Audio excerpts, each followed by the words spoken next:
नमस्कार दोस्तों। आज मेरे मन में आया कि मैं कुछ खेसारी लाल यादव के लिए बोलूं।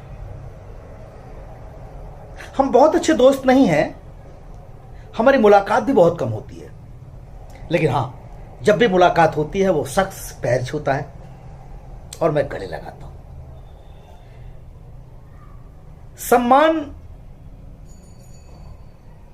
हमारे दिनेश यादव निरहुआ सब सम्मान करते होंगे, लेकिन सम्मान में जो सबसे पराकाष्ठा है, किसी का भी हाथ जोड़ लेना, प्रणाम कर लेना, निरहुआ जी हुए, खेसारी जी हुए, ऐसे तो अब सम्मान भी जब अगला आदमी सम्मान देगा, जो जैसा सम्मान देता है वैसा सम्मान पाता है।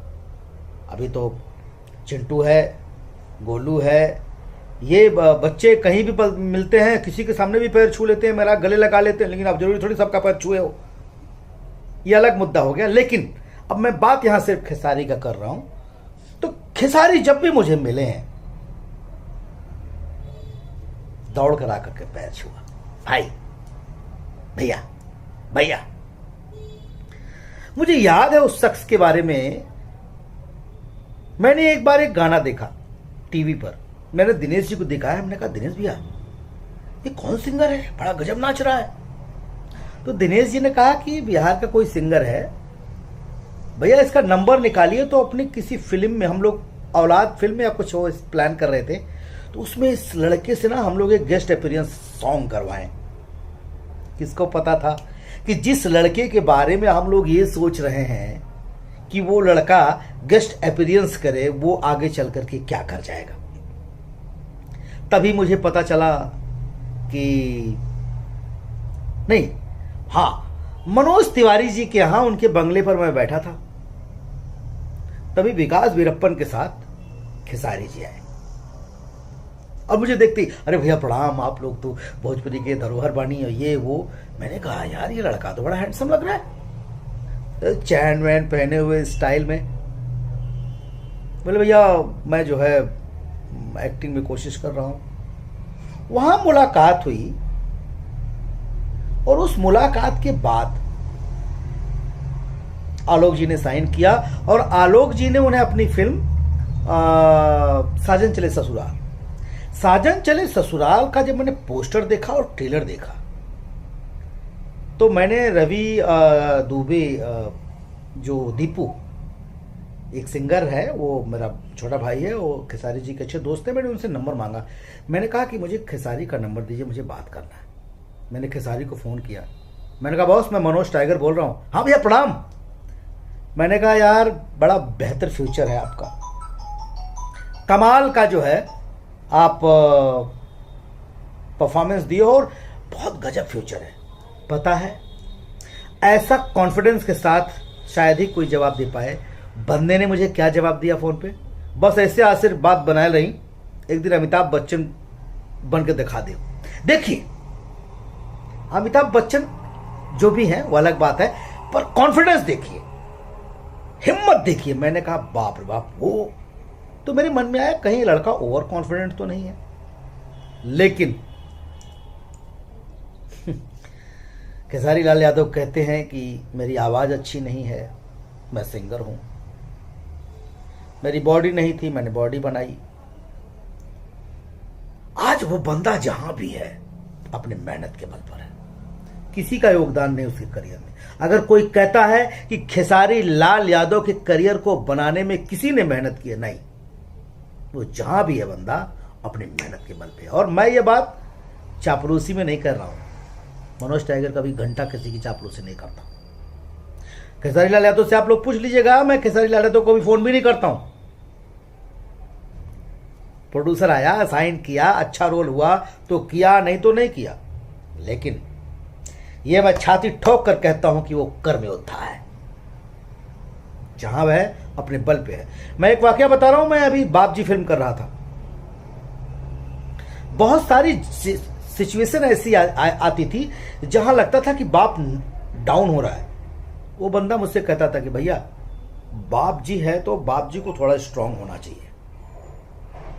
अब वो चाहे मन से कह रहे हो चाहे नहीं कह रहे हो, लेकिन उस फिल्म को बनने में खेसारी ने बहुत सपोर्ट किया। मेरे रोल के साथ कभी उन्होंने छेड़छाड़ नहीं की। वो बंदा इतना, मैं एक सबसे खास बात है उस बंदे के अंदर कि बर्दाश्त करने की क्षमता की पराकाष्ठा है। जहां कई सिचुएशन ऐसी आई हैं जहां लोगों ने बदतमीजी करने की कोशिश की। एक सेट पर हम थे जहां पर कुछ लोगों ने बदतमीजी की, लेकिन इतना पेशेंस, इतना धैर्य दिया। मैंने पूछा था एक बार कि यार बिग बॉस में गए तुम, वहां जो बोलते रहे, बोला भैया वहां पे वो लोग चाहते थे कि मैं बदतमीज बनूं, मुझे बदतमीजी तो मेरे ब्लड में ही नहीं है, मैं बदतमीज कैसे बन सकता हूं। एक बार मैंने खेसारी लाल यादव से कहा कि भैया ये गाने वाने ब्रो जो गाते हो सब लोग, इस पर थोड़ा सुधार करिए।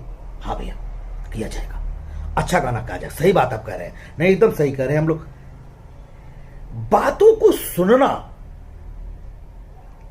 और उस पर अमल करना, कम से कम सुनता तो है।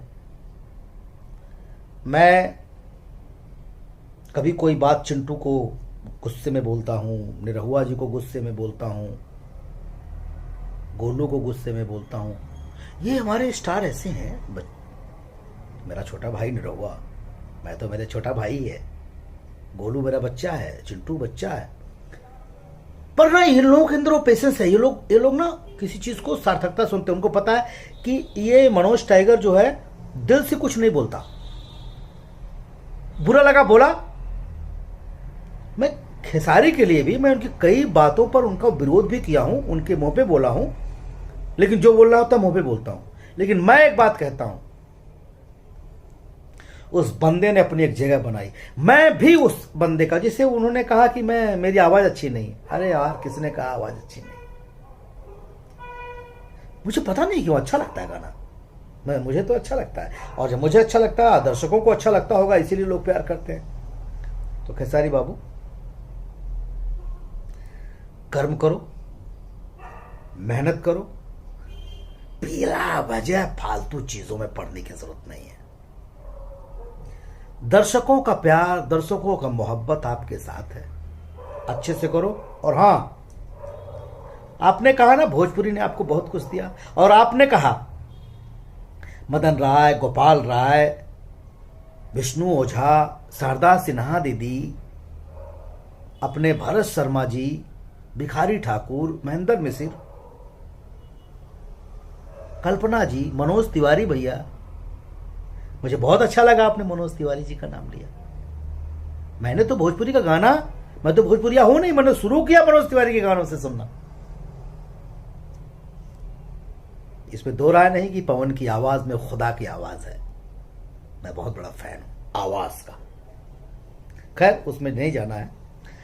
लेकिन खेसारी बाबू, अब आपको दर्शकों ने और भगवान ने एक पोस्ट पर बिठा दिया है, एक जगह बिठा दिया है। ब्रांड हो, परिवर्तन ला सकते हैं, ताकि एक दिन मंच पर खड़े होकर के विष्णु ओझा से लेकर के जितने लोगों का आपने नाम लिया, वो आपको थैंक्स बोले और आपके कंधे पर हाथ रख कर कहेंगे बेटा भोजपुरी का माटी अदा कर दिया। और मैं दावे के साथ कहता हूं, यह आप कर सकते हो खेसारी, आप कर सकते हो और आप करोगे। दर्शकों का प्यार आपके साथ है। कहना तो बहुत कुछ है, दूसरे वीडियो में कहा जाएगा। आज मन बड़ा गदगद है आपके ऊपर, बड़ा खुश हूं। लव यू मेरी जान।